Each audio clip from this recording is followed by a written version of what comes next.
Hi, I'm Gedeon, international food addiction expert and life coach.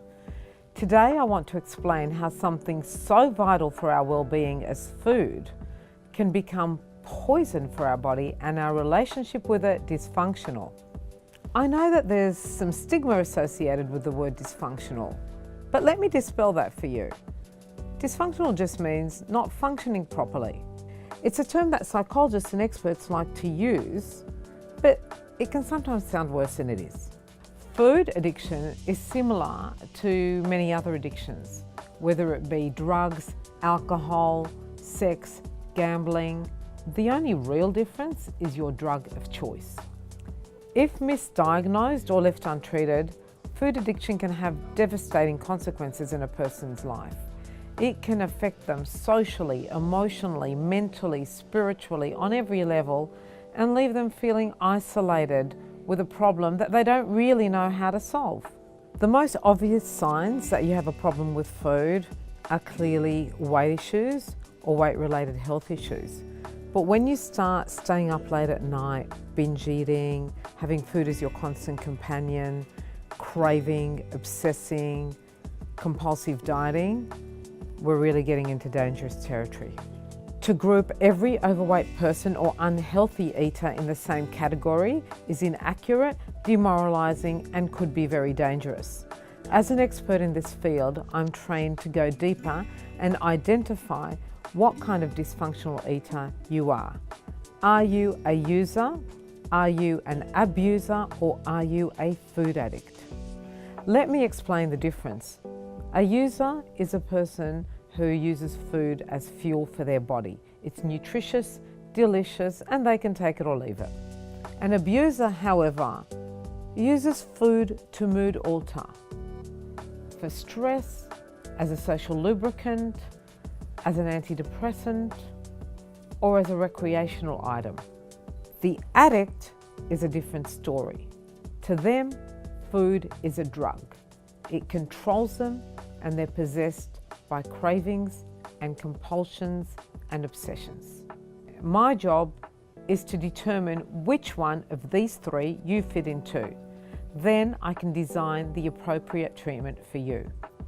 This type of process, use, abuse, addiction, can be used for diagnosing any addiction, whether it be a sex addiction, a gambling addiction, drug addiction, workaholism, alcohol. We need to determine use, abuse, addiction in order to treat the person properly. You might think that there's a profile of a particular type of person that you see as a food addict, whether they're obese or overweight or the way they relate to food. But actually, the common denominator is using food as a drug. It's not their socioeconomic background or cultural background or emotional issues. It's just, have they used food as a drug and what are the symptoms of that? The reason I know so much about food addiction and I decided to study it and make it an area of my practice is because I've suffered with food addiction from the age of 7. And I know how demoralizing it is and how painful it is to be consistently misdiagnosed, and what a relief it was when I found out that I wasn't weak or overindulgent, but rather a person suffering with an addiction. Right now, I'm still a food addict, but it no longer controls me because I've learned how to treat it, and that's something that I'd like to help you to do. How does one end their dysfunctional relationship with food? Much the same way as you end any dysfunctional relationship. You find the need it is meeting and meet it in a healthy way. You work out what you have to do to stop the behaviour or end that situation, and you take appropriate action. One of the things that I talk to my clients about is releasing their fat. Interestingly, the word FAT, F-A-T, is an acronym for feelings, actions, and thoughts. Once we address the feelings, the actions, the thoughts that you're engaging in, that are causing you to put on weight, we can release your fat and reset your feelings, actions and thoughts to create a much healthier relationship with food and end the dysfunction.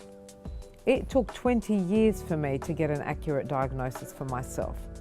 But now as an expert, I can assess what kind of dysfunctional eater you are within one session. I can then design a treatment plan and work together with you to help end your struggle with food. I have been so privileged to have been able to help hundreds of clients from the UK, Australia, USA, whether they be CEOs, famous people in the entertainment industry, athletes, lawyers, mums, dads, teenagers.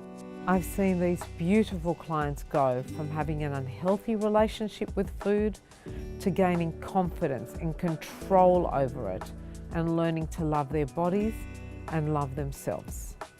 Many are in loving, committed relationships now, whereas before they didn't even think it was possible to attract a partner. They're now telling me that they can walk into that board meeting confidently, walk on stage without wondering how they look, raise their children healthily and happily. They're proud of themselves. So if you or someone you know might have a problem with food, I'd love to help. Why don't you click on the link below and take up my offer for an introductory session.